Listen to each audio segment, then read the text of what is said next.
on va présenter ce que sont les coordonnées d'un vecteur dans un repère. Alors, j'ai pris mon repère, j'ai défini une base, I et J, vecteur I, vecteur J. J'ai pris une base orthogonale, deux vecteurs perpendiculaires de même norme, même longueur. Et donc, j'ai mon repère de centre O. Je veux trouver les coordonnées du vecteur U. Alors, trouver les coordonnées, c'est pas juste aller lire sur l'abscisse et sur l'ordonnée où se trouve le vecteur. Il faut décomposer le vecteur U en combinaison linéaire à l'aide des vecteurs I et J. Voilà, donc on va faire ça.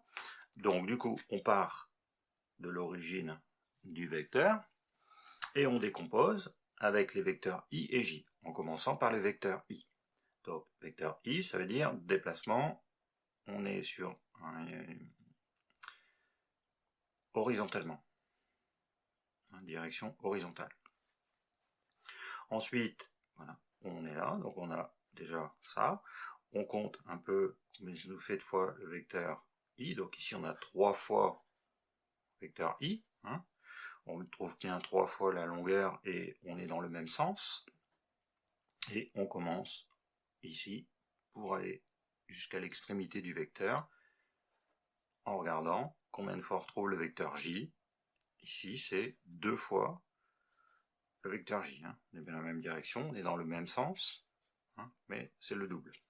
Donc du coup, on a 3 fois le vecteur I, 2 fois le vecteur J, ce qui fait que mon vecteur U a pour coordonnées 3, 2, que je note comme ça, entre parenthèses, abscisse ordonnée. Donc attention, les coordonnées d'un vecteur ne dépendent pas de sa position dans le repère, mais de sa direction, son sens et sa longueur toujours. Et surtout donc de sa décomposition par rapport au vecteur I et J. Si je prends le même vecteur U à un autre endroit dans le repère, j'aurai toujours la même décomposition, donc j'aurai les mêmes coordonnées. Pour le vecteur V, on recommence la même chose, donc on va regarder horizontalement en partant de l'origine pour rejoindre l'extrémité du vecteur, donc on démarre de cette façon-là. Donc cette fois-ci, on a l'opposé du vecteur I, donc moins le vecteur I, et on regarde verticalement. Donc on est dans le même sens que le vecteur J, et on a 4 fois le vecteur J. Donc du coup, mon vecteur V, toujours en le décomposant de façon linéaire avec I et J, j'obtiens moins 1I plus 4J, ce qui fait que j'ai un vecteur V qui a pour coordonnée moins 1, 4.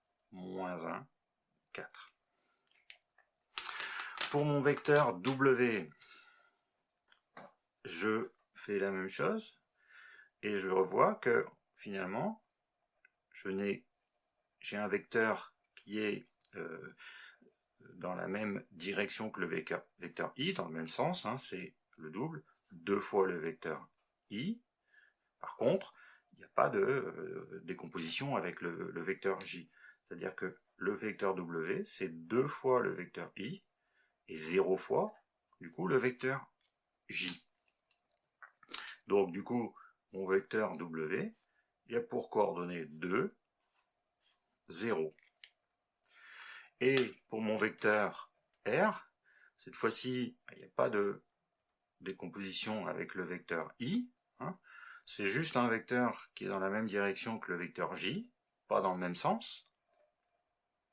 Et si on regarde bien, on trouve donc 0 fois le vecteur I, et on trouve moins 5 fois, on compte, le vecteur J. Donc du coup, mon vecteur R a pour coordonnée 0, moins 5. Donc voilà comment on définit les coordonnées d'un vecteur, hein, par une décomposition linéaire de ce vecteur à l'aide des vecteurs de la base que l'on a définie.